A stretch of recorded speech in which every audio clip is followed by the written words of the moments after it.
Hola, ¿cómo estamos? Ya estamos aquí con otro directo para hablar de otra peli. Y lo voy a hacer de la misma manera que lo hice la última vez, que era, pues por un lado enseñando la peli, que es 12 hombres sin piedad, y por otro lado diciendo, pues que voy a leer parte de mi libro, de Cine va el tema, donde hablo de esta película. Así que os cuento algunas curiosidades y comentamos un poquito, ¿vale? No sé qué os parecen las películas de juicios, a mí, la verdad, me gustan bastante. Y esta es mi favorita. Luego, pues sí, está Testigo de Cargo, Matar a un ruiseñor, bueno, las modernas, ¿no? Anatomía de una caída. Hay películas muy buenas relativas a la temática juicios. Bueno, pero voy a leeros lo que tengo escrito, repito, en mi libro de cine del tema. Imagina esta situación. Te han nombrado jurado en un juicio donde se decide si un muchacho es declarado culpable y por tanto condenado a pena de muerte. Claro, es que esto es grave. Imagínate que estás en una sala con otras 11 personas y entre todos tenéis que decidir si alguien merece morir, que lo maten. Es un tema delicado, ya sabéis que es un tema muy controversial, como dicen algunos, ¿no? Que genera mucha controversia.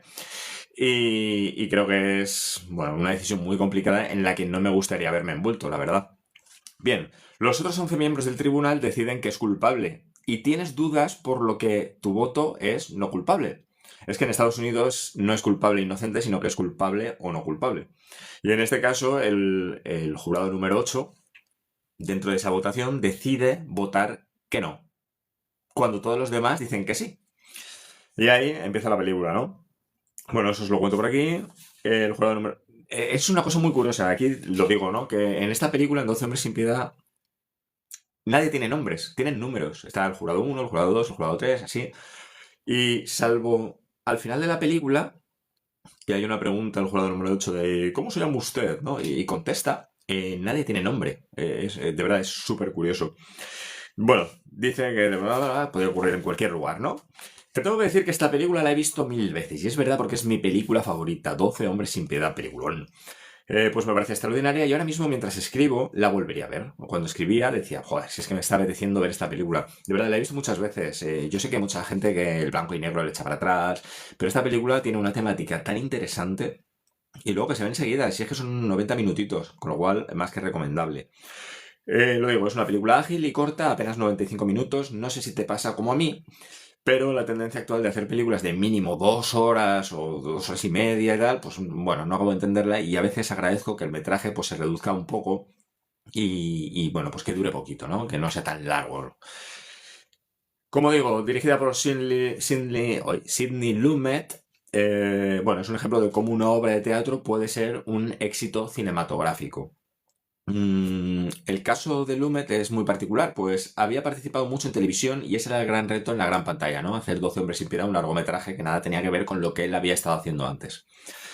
Henry Fonda fue productor de la película y es quien tiende la mano a este director teatral y televisivo como una gran apuesta personal. Esto lo digo en el libro, ¿eh? Bueno, oye, no le salió nada mal para ser su ópera prima como en los largometrajes, ¿no?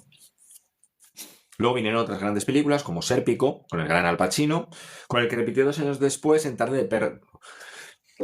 Perdón, en Tarde de Perros, una grandísima película de 1975. Debéis verla, ¿eh?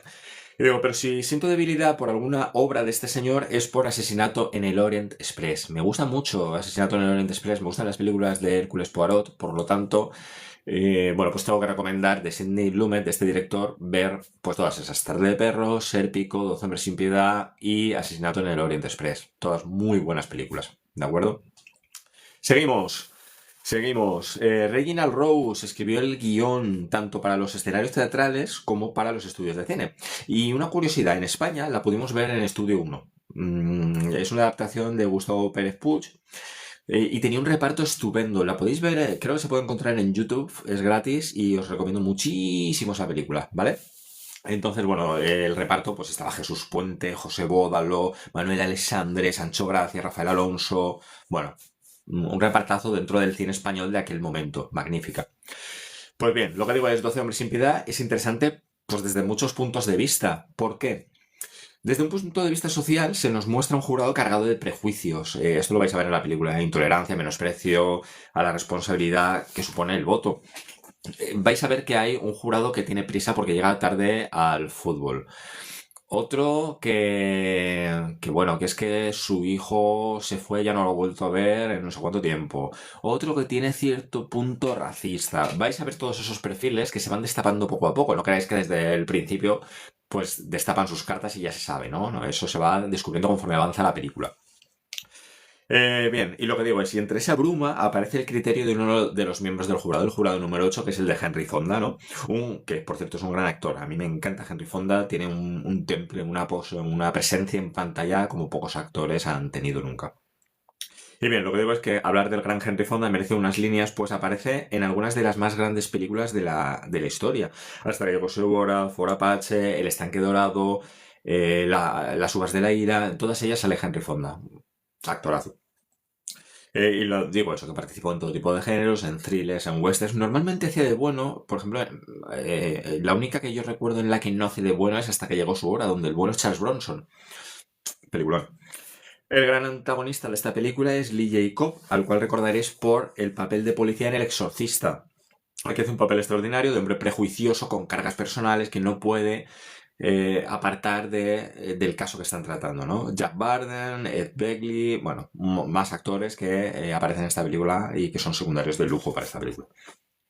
Y bien, luego cuento un poco sobre dónde transcurre la acción de la película y lo que cuento es prácticamente toda la acción sucede en una única habitación, ¿no? En la que los personajes pues debaten, votan. El ambiente es claustrofóbico, es una habitación pequeña y podemos sentir la tensión y el calor de la sala. Esto es muy interesante.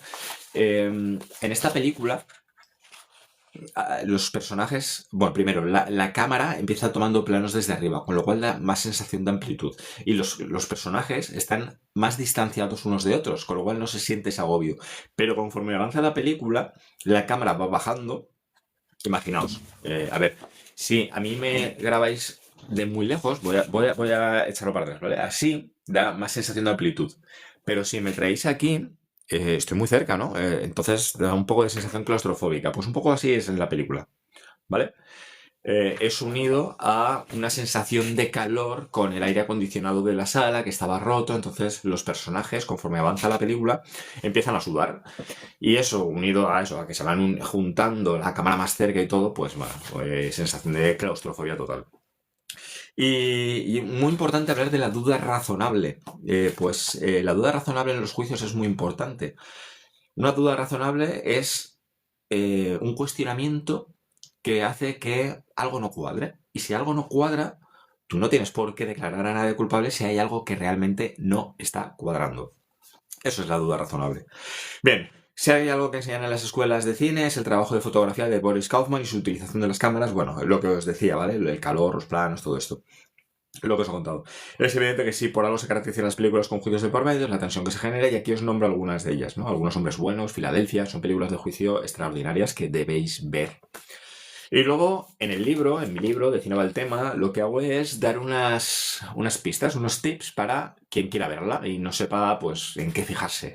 Y lo que digo es, salvo la escena inicial y la escena final, fíjate que todo transcurre en tiempo real. O te da esa sensación, a ver, esa sensación, te lo quieren vender.